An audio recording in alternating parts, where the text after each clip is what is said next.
Russia और Saudi Arabia के दरमियान छिड़ी ऑयल वार को लेकर अमेरिका की हालत पतली हो चुकी है। जेनेवा के अंदर एक मीटिंग के अंदर शहजादा मोहम्मद बिन सलमान ने तेल की पैदावार को कम करने का ऐलान किया। दूसरी जानब रशिया ने इस बात को मानने से इनकार कर दिया था। सऊदी अरेबिया ने अपनी बादशाह कायम रखने के लिए अपनी सऊदी ऑयल कंपनी आरामको को ये फरमान सुनाया कि वो अपने तेल की प्रोडक्शन को मजीद 20% कम करे, वरना उसकी खैर नहीं। सऊदी अरेबिया के फरमान के बाद $36 फी बैरल बिकने वाला तेल आजकल 21 और $22 फी बैरल धक्के खाता हुआ दिखाई दे रहा है। लेकिन रशिया और सऊदी अरेबिया के दरमियान छिड़ी ऑयल वार को लेकर अमेरिका बुरी तरह फंस गया है। सऊदी अरेबिया तेल का बादशाह खुद को समझता है। पिछले 6 महीने से अमेरिकी सदर ये अलाप रहे हैं कि तेल का बादशाह अमेरिका बन गए हैं। दूसरी जानब पुतिन ने यह कहा है कि तेल और गैस ये सारी की सारी चीजें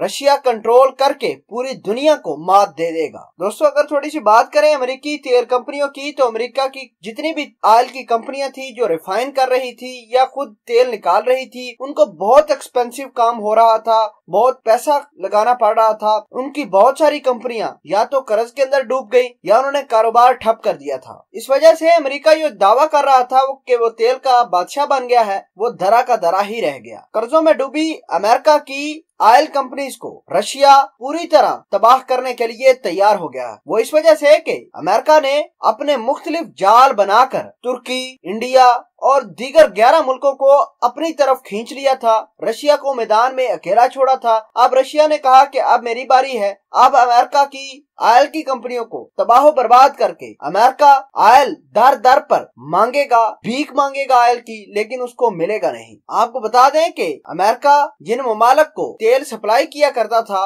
वो पहले रशिया के कस्टमर थे। अमेरिका ने मुख्तलिफ जाल बनाकर उनको अपनी तरफ खींच लिया। रशिया के कस्टमर खराब हो गए। अब रशिया ये कहता है कि ऑयल की यानी कच्चे ऑयल की कीमतें मजीद कम करेगा और इतनी कम करेगा कि ये तमाम के तमाम अमेरिका के कस्टमर या तो अमेरिका को छोड़कर रशिया की तरफ आएंगे या फिर अमेरिका को अपनी जेब से ऑयल की इस गिरती हुई कीमत का लॉस भरना पड़ेगा। दूसरी जानब अमेरिका की शेल ऑयल कंपनीज ने इस बात का ऐलान किया है कि वो किसी भी तरीके से रशिया के मुकाबले में तेल सस्ता नहीं बेच सकते। अगर बेचेंगे तो हमारी खुद की कंपनियां तबाह बर्बाद हो जाएंगी। आलमी मार्केट में रशिया ने कच्चे तेल की कीमतें इतनी कम की हैं कि सऊदी अरेबिया समेत अमेरिका की जो तेल की दावेदारी थी वो खत्म होती हुई दिखाई देती है। अब देखना होगा कि ये ऊंट किस करवट बैठता है। क्या सऊदी अरेबिया और रशिया के दरमियान ऑयल की जंग असली जंग में तब्दील हो जाएगी? क्योंकि बहुत सारे मिनिस्टर रशिया के ये भी कह रहे हैं कि सऊदी अरेबिया ने जो काम किया है वो इंतहाई खतरनाक है, इसके नतायज बहुत बुरे साबित हो सकते हैं। देखना होगा कि सऊदी अरेबिया और रशिया के ताल्लुकात किस तरफ जाते हैं।